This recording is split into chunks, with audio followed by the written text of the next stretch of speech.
The London Bridge Sports Medicine Podcast. Medical news, health, fitness. With Dr. Ajai Seth. Hiya. Today we speak to Nick, a keen runner who has suffered with a hip stress fracture. He talks to us about the reasons why he got injured and the different treatment options he had. He is now back to full running without any issue and tells us the key lessons he has learnt with regards to training, nutrition and well-being. Hope you enjoy listening. So hi Nick, welcome to Extraordinary Patient Stories. Thanks so much for coming on. So Nick, you've had a hip injury and you first came to clinic in March this year actually with some hip and groin pain. But before we get into that, just tell us a bit about yourself. I turned 31 this year in August. So I would say kind of in the last couple of years or last year or so, it's when I've really been running frequently. It kind of, I think like a lot of people found running as a bit of escape during lockdown, excuse to get out and really kind of then kind of when the world opened up, continued to run. It's good for my work as well. I work in retail, which is kind of on the shop floor in a very large department store. So it's kind of very fast paced, very busy, and kind of running was a good way for me to escape and kind of clear my head at the start of the day and sometimes at the end of the day as well. So did you just start running during the lockdown period or were you a runner before then? I think kind of when I was younger, in my teens, I'd always enjoyed that kind of track and field side of school, and I ran for a club called, I think it was Cambridge Harriers. My uncle still kind of runs for them and is part of them, so I kind of dragged along to a lot of those race meets Brilliant. Yeah. in my early teens. But I think like a lot of things, kind of other things take over at that age, and I think I picked it up in my early 20s again, just very, very casually. But yeah, I would say never anything serious. It was really kind of the last year or so that I kind of fully committed to it. Yeah, and you're certainly not alone because a lot of people found running very accessible during lockdown. You know, it was only one of the few things that was available to us at the time. So lots of people picked up running, and which is great. And but just tell us about your running volume, for example. How many runs were you doing a week? And you got quite structured with it, didn't you? You had a running coach and a running program as well. Yeah, sure. So kind of when I initially started the running, I think it's quite typical of my personality. I went a little bit too hard initially and kind of went from doing no running to, I think in the first kind of 2 weeks, I went straight up to kind of 30k a week, and then found quite substantial pain down my right knee, which turned out to be ITB. So I kind of reached out to a physio who I'd seen kind of promoting running a lot during lockdown called Manny, and kind of initially started seeing him just for my knee pain and kind of working through some exercises via Zoom and kind of having Zoom physiotherapy appointments. I kind of got to a point where I was running without pain, and then we kind of had a conversation about where I kind of wanted to go with my running, and he kind of said that he did some coaching as well, so I kind of signed up with that. Where did you want to go with your running? Did you want to take it as a pursuit, or was it just recreational? It started off as recreational, but then I have quite a competitive nature about me. So kind of that's also when I was running, I was always wanting to improve on my time. And then it was kind of, okay, where can I go with this? And I think kind of from doing a lot of reading about ITB, it was always kind of caused by an overload pretty much. So me knowing me, I thought it would be good to have that structure put in place to make sure I had a kind of clear plan follow with my running if I was going to kind of want to continue to improve and kind of build towards kind of a half marathon or marathon, which kind of was something that I had in my head that I wanted to do. So kind of working with Manny over, it must have been almost 6 months, we kind of got some really, really good results. I kind of started off at the beginning of lockdown doing like a 5k in around 26 minutes and got it down to just, I think it was 18:08, which I was really super happy with. So it took like a large chunk off in quite a short space of time. And I think with the the lockdown being in place, it allowed me to really focus just on training. Like there was no other distractions. There was kind of in terms of going out, drinking, all this kind of stuff that sometimes can impact performance and impact kind of commitment to training was kind of all removed. I was able to work really hard. And I'd say we probably peaked kind of in February, March at around between 50 to 60K a week. I was running some good paces. I mean, I think you're being modest because, you are a very good runner for all intents and purposes. Being able to run 5K in just over 18 minutes is quick. Anyone who's tried that on the treadmill or outdoors. So you've obviously found that you were good at running and you were naturally gifted at it. And you were pushing high volumes, weren't you? So you thought, actually, this is all going well here. So you're doing 50, 60K a week is a lot. But things were going well, weren't they, for a period of time? Yeah, and as you say, kind of when you see the improvement happen quickly and you kind of realise, actually, I'm quite good at this, you then have that feeling that you want to push harder or you want to go harder. And kind of looking back now, I was probably running a lot of my easy runs too quick. I was probably pushing everything to the absolute limit. I think a big thing to mention as well, which I haven't touched on now, at this point, I was also vegan, and I'd been vegan for probably the best part of 2 years. So obviously I started the vegan diet when I wasn't exercising. And then obviously when I kind of then did start to exercise, again, looking back now, I probably didn't adapt my diet enough at that point either. In terms of the amount of calories you got on board or the types of food you were eating? Probably both, to be honest. Most definitely the amount of calories I was taking on. And then in terms of kind of being more stringent to make sure I was getting kind of a full profile of food as well and vitamins, etc. I probably, looking back now, could have done a lot more around that. Okay, and then tell us how the hip came into the issue then. So you'd already had this issue with the knee. You'd thought, okay, it's an overload issue. I'm going to restructure my program. Then what started happening with the hip? Yeah, so it kind of came on, I guess, innocuously. Like I ran a threshold test. It was a threshold test that was kind of planned in, and I ran it, and I was relatively happy with the results. I think it was 12 minutes. I ran 12 minutes with an average of 3:20 per kilometre pace. So yeah, a good pace I was happy with. And then kind of I had work later that day. So I think we were still during lockdown, but I was going into store to kind of do remote sales. So I travelled into Knightsbridge and kind of got to store, and then was kind of walking around, and I felt a pain on the inside of my right kind of thigh, so groin area.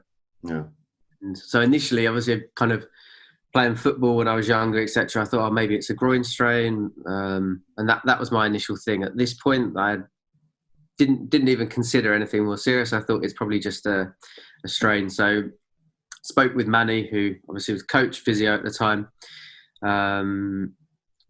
He prescribed, I think, some stretches, some exercises, and kind of continued with those, I think, for 3 days. Then he was like, okay, try to run again. So I tried to run, and it was noticeable, and it was kind of getting worse throughout the run. So I kind of called the run short, and I was like, no, there's something not right here. So again, kind of took, I think, a week off doing the stretches that had kind of been given, the strengthening stuff. I think it just kind of continued again with like trial runs that didn't work. And then I think it got to the point where I'd been walking on it, just kind of going about my normal business, kind of with the stretches in between, trying the trial runs for about 4 weeks. And then that's when kind of Manny said, right, let's go get a scan. So then that's when I kind of got in contact with you. And that's when we met, wasn't it? So, okay, I mean, that's really useful. There wasn't an incident when you felt, oh, something's gone in my hip. But at the same time, there was a threshold run where you feel, that was certainly a provocator or something that's really aggravated the hip joint. So I'll give you my reflections when I first saw you. So you were in discomfort and pain. You had pain on walking, so you were unable to load the hip. And I think you probably tried, restarted, failed, tried again, restarted. So that sort of grumbled on for at least a few weeks, hadn't it? And, you know, again, when we had that initial chat, we went through this story of being new to running and then running some, you know, decent times and high volumes. So with men, actually, you think about stress injury less than you would do in women, and that's due to hormonal differences and sort of mainly biomechanical and body differences. But with you, there was that alarm bell ringing. Like, okay, you know what? You've increased your running so much so quickly over a period of time. Something is just gone out of balance here. So we ended up getting an MRI scan, and it did show that there had been a stress fracture of your hip. So when on that first consultation, when we talked about that, what were your initial thoughts? I remember because I remember vividly where I was, because I think I was at home, and the day after the scan, you kind of phoned me at home to be like, "You're not going out to run, are you?" Because obviously I was kind of restarting, and I was like, "No, absolutely not." And you were like, you told me then that kind of there was a fracture. So then kind of we booked in to see each other the next day, but then there was that initial thing. I was like, God, it's because obviously I think when I first initially saw you, you said that there was a possibility that it could be that, but we weren't sure. I mean, had that crossed your mind at all? What was no, that? I just thought, oh no, it's just maybe it's a groin strain or a groin tear. I didn't, because I think you always expect a broken bone to be more painful, or to be like, oh, there's definitely something wrong. Whereas here, it still felt well, muscular, I guess, because it was kind of an ache rather than a really like sharp pain. Yeah.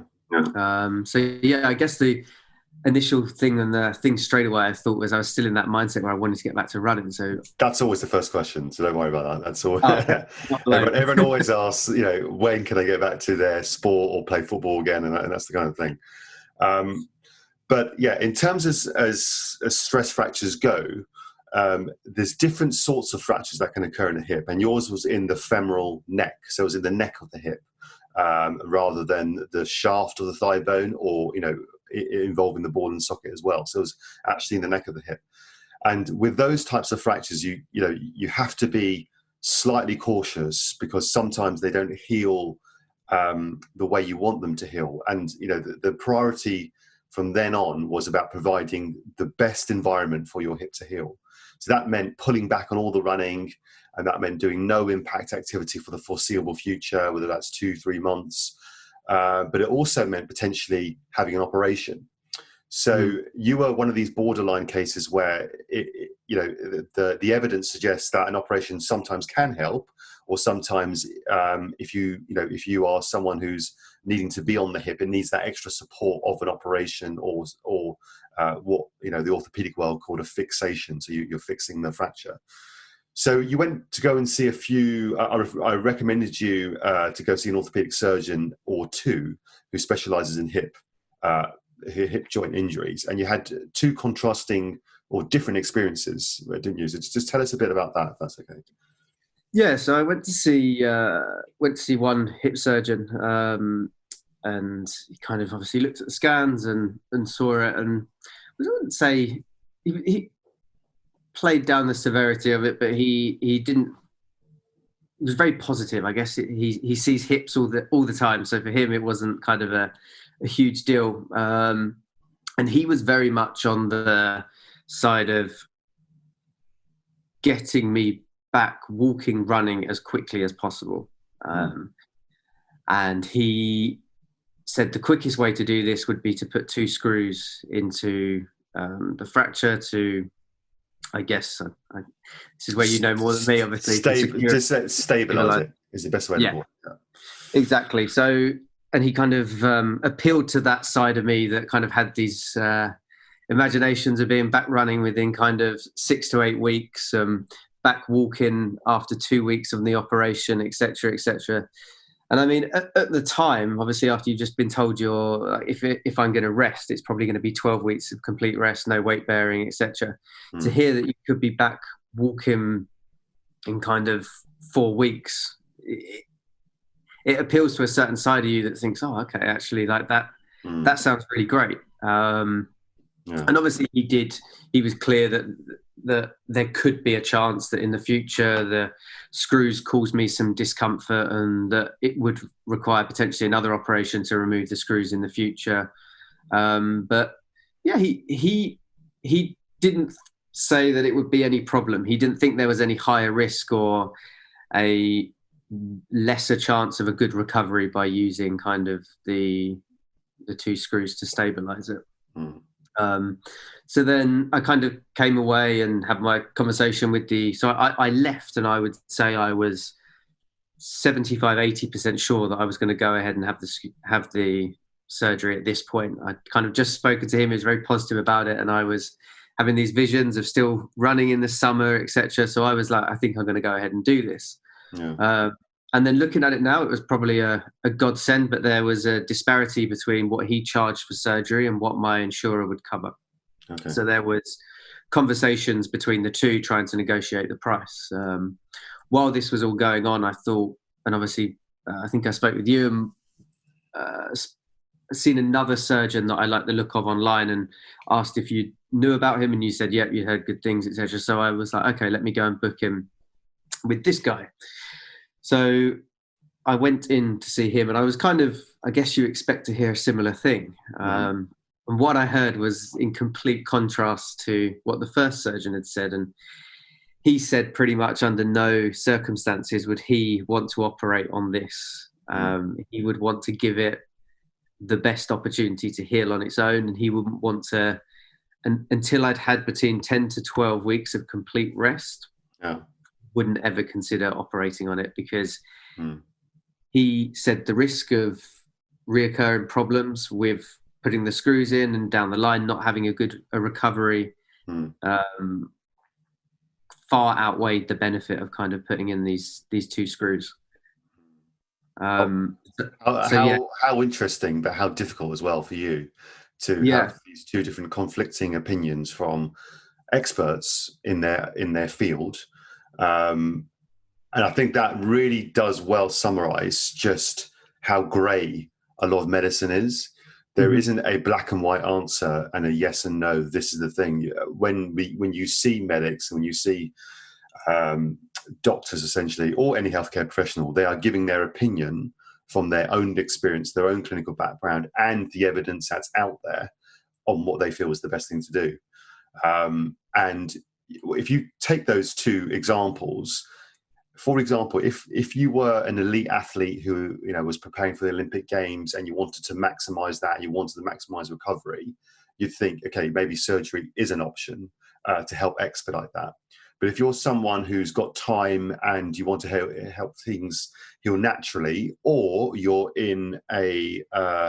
you're an athlete, for example, in a position where you're in the off season, for example, so you've got months to rest and rehabilitate, then you might not decide. So it's a very individual decision. And I think that the great thing you did there was get two opinions. So both those surgeons I work with and know really well, but yeah, two contrasting opinions from that point of view. And so what did you decide in the end?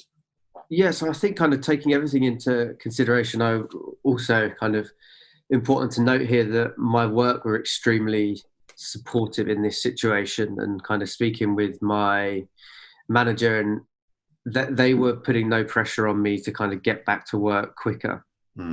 So I think I was very lucky in that situation, and I can't obviously speak for someone who would have been in a different situation where they've not got that support from work, and kind of, and it felt genuine as well from work. It wasn't kind of one of those where it's, oh, we hope you get better as soon as possible, but don't feel any pressure to come back. And it felt sincere, and I knew that they generally wanted the best for my recovery. So I think that played a big part in it as well, that I could look at them both without having any pressure from either side. It was a decision actually that I could make solely on my own without kind of feeling outside pressures. So I think I I'm so happy now, like obviously because I've in a good place in terms of where my hip is. So I chose the natural recovery to kind of not weight bear for 12 weeks. And I think that my thinking along this was that as I was afforded time and I didn't feel like I needed to rush back to work, I could almost give both by doing the natural option first. I was able to give, if I needed to, both options a try in a way. I could try the natural first, and then if the natural didn't work, then I could use the screws. Whereas if you do it the other way around and you jump straight to the screws, obviously you can't then rewind time and be like, actually, let me give the natural recovery a chance. So yeah, that was my thinking. How did you mentally adjust to not to be on crutches for such a long period of time? Yeah, it was difficult. I live on my own, so I had this kind of thought of, do I go back to my parents for obviously the convenience, but then I think if I would have gone back there, it may have been more convenient, but there would have been a lot of other stresses that probably wouldn't have played out too well either. So it was, I guess the convenience part was the hard part. And then it is just going from kind of little things like going to the toilet or getting up to make dinner or just stupid things that you don't ever think about. You realize kind of the stress it almost puts on your body when you've got pain or when you need to use crutches, etc. So it's a humbling experience for sure when you kind of have something you take for granted taken away from you like that. And we spoke a lot about, okay, the injuries happened, but what can you do now and what can we do together to maximize recovery and make sure we are recovering? So we spoke a lot about diet. So anyone with a stress injury, we profile, we go through diet, we go through, the forms of exercise they can and can't do. So how did you exercise? How did you keep fit? How did you change your food, for example? So in terms of food, I think kind of looking back now, I'm just under 5'8", and at the time I think I was 59 kilos. Which probably was a little too low, and I think that again was just I wasn't consuming enough calories for the amount I was running. So I know we did some kind of blood tests, and I think my vitamin D levels were slightly low, but it was nothing huge. So I started kind of taking the vitamin D tablets to kind of increase that, and I made the decision as well to leave the veganism behind. I mean, it would be impossible to say that it was the kind of sole reason for the injury, but I do still believe, without angering all of the plant-based athletes, etc. out there, I do think it was a contributing factor to my injury. But I think it was because I wasn't as disciplined with my plant-based diet as I needed to be. I think you absolutely can be a successful and super high-performing athlete plant-based diet, as there's many athletes out there that are. But I think you have to have a higher level of discipline and consideration as to what you're eating. I think you're right. I think a lot of it doesn't come down. It comes down to the amount you're eating as well, right? So it's quite easy to underfuel if you're on a plant-based diet. Because a lot of the foods you have don't have energy as available. So a lot of the fats, dairies, they're very calorific and high in energy. But as soon as you turn that to plant-based, you lose that a little bit. But also, things like calcium and things like other minerals and vitamins you've described do need perhaps some supplementation, unless you are very well considered with your plant-based diet and you get it from other sources and avenues. So you started eating meat again, did you? And dairy? Yeah. And I mean, I think I put on a lot of weight in that period because I wasn't able to exercise. I think kind of within that period I put on, so it would have been a 12-week period, I put on almost, I think, 7 kilos. Wow. Which I was kind of assured as well by my physio that it's not necessarily a bad thing, and kind of during recovery it's so I was obviously focusing on high protein intake as well to help with kind of the Yeah. body's recovery, etc. But in terms of exercise, there really wasn't a huge amount. I was just solely focused on making sure I was unloading the hip at kind of all opportunities, especially kind of in those initial weeks. And then we did some follow-up scans, didn't we, to make sure there was healing and good healing. And we did that at 2 separate intervals. And all the way through, the hip was healing well. And how did you feel when you got those scans, and what sort of assurances did that give you? Yeah, it was that big relief, I guess, that yes, it looks like it's going exactly the way that it should have been going. So I think the first scan that we did, I was kind of very conscious to have that done before kind of moving into some physio work, just for my own peace of mind. So kind of seeing the scan and kind of you confirming that the healing had taken place so we could progress with some light physio work as well. It felt like a big step, because it was like, okay, we're getting back to recovery. It was the idea of kind of doing some sort of exercise as well. Although it was kind of very minor at the start, just some kind of, I think it was like hip bridges and trying to think what else it was. A lot of stuff with the bands to kind of strengthen. So just that was a big relief. And when you're kind of spending most of your day sat down, it was a nice way to kind of break up the day, just doing the kind of physio as well. So then so go on. Sorry. Then I was kind of seeing a physio once a week for kind of 5 weeks, and it was kind of really like building up, and seeing the strength grow kind of week on week was really satisfying. I think the temptation which you held back on really well was just too much too soon. So we got you got the loading right, and it was appropriate and allowed the bone to heal completely, which is what the follow-up and subsequent scans showed. So you said earlier on that it was a relief that actually you didn't have the surgery and the fracture healed completely. So it just shows you the body's ability, if you provide it with the right environment, to heal and to repair itself. Because and for you, I think seeing the before and after pictures was obviously a huge relief, and actually quite satisfying that you've got that stage of the process right.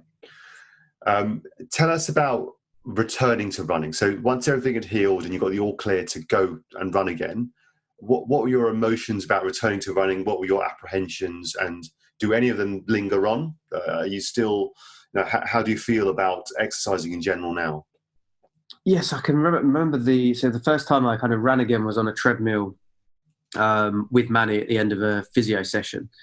So it was super slow paced, of course, but the first thing he said was that your gait hasn't been affected, kind of your running economy is still the same. So that was a big relief as well, that there was kind of didn't look like there'd been any kind of lingering effects in terms of, I wasn't dropping my hip on kind of that side or anything too serious there. So I guess that's a testament as well to his return to running plan, that we got everything right. So a big shout out to Manny for that, for sure. And then we kind of worked in kind of building up very slowly. So we'd kind of run 2 minutes, walk 30 seconds, and times 3, and built up slowly. Had no kind of issues there.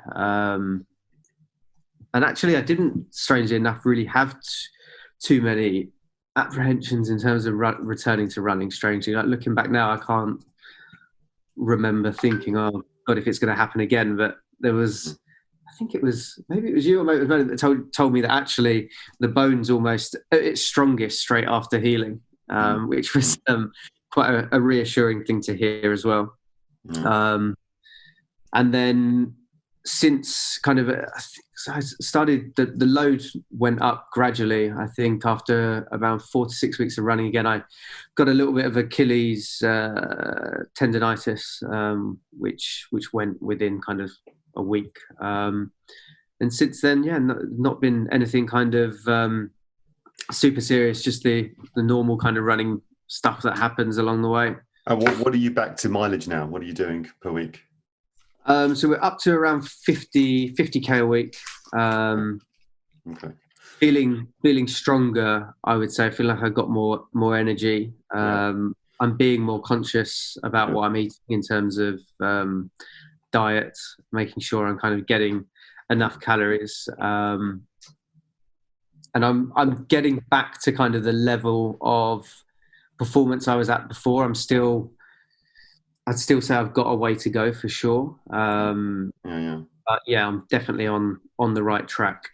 Have you incorporated more strength work now into your routines as well? So I would use the gym more for sure. Before, because of lockdown, a lot of the strength work I was doing was purely home based. So it was kind of split squats with a backpack filled with Heinz baked beans, alcoholic beverages, etc. To kind of add the weight. Whereas now, obviously, having access to gyms means it's easier to kind of load heavier. And I think that's key. I think bones like to be loaded heavy. You know, the more force and weight you put for them in a very controlled and manner, i.e., with compound lifting, very controlled and not all impact based, they respond well and they bulk out really. And I think that a lot of people were missing that weight training element. And bone density probably went down slightly for a lot of people over the lockdown period. Yeah, I think as well, it opened the gym up to me. So I never enjoyed the gym. It wasn't something that really ever excited me to go. But going for a purpose and knowing that, okay, this is number one, going to improve my performance, and number two, potentially reduce my risk of injury. Really kind of motivated me to go. And it's great having a good tear up in the gym, isn't it? Lots of it's a different sort of adrenaline rush for sure. Yes, 100%. But it's good. All right, Nick. So thanks so much for taking us through. What would be your top tips for someone who's going through a similar position, either before an injury or once they've had a hip injury? What would be your top key learning points? I think the main one is to most definitely get two opinions. Listen to as many experts as you can, I guess, and to not rush the decision. Again, looking back now, if the insurer would have covered the full amount, the chances are, because I was in the moment of wanting to get back quickly, I probably would have gone ahead and had the surgery. So I think that the big thing I would say is give yourself time. Yeah.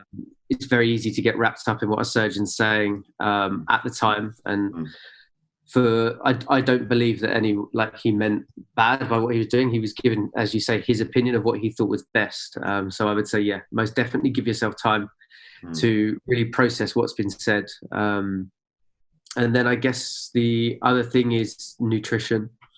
I'd always read about nutrition being important, and I'd always maybe thought, and I've never been infected by nutrition before, so I don't need to worry. Like, I'd always thought my body was relatively resilient. I'd never broken a bone. I'd never had anything serious before. So I guess it's never get complacent with it. And have you got something lined up, a race, a marathon, half marathon? So I was due to run the Hackney Half, but due to some kind of moving issues and stuff, I wasn't in the right place to do it. So I've since run a half, just kind of as part of training, which was actually the first half I've ever run. Wow, brilliant! Which was great. Yeah. And then I did the A6 10K, which was amazing. So I think that was the first mass start race again in London since COVID. I think it was like over 10,000 people. So it's actually the first race I'd ever done. It was an incredible experience. I mean, I think I probably had about 8 weeks training. So kind of coming off of nothing to that, I got around in around 42 minutes, which I was really happy with. Yeah. And then this weekend there's a 10K in Battersea, which I'm going to take part in. So hopefully hopefully can get around and put up a good time there. But yeah, it's really, really great to kind of be back and in that space.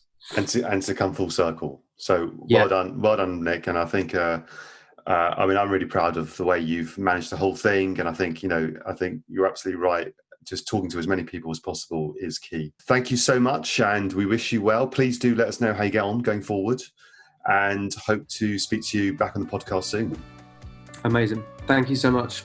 Thank you for listening to LBSM's Extraordinary Patient Stories. We really hope you enjoyed listening.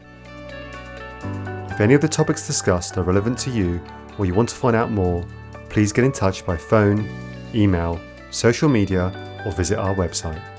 Thanks again, and see you soon.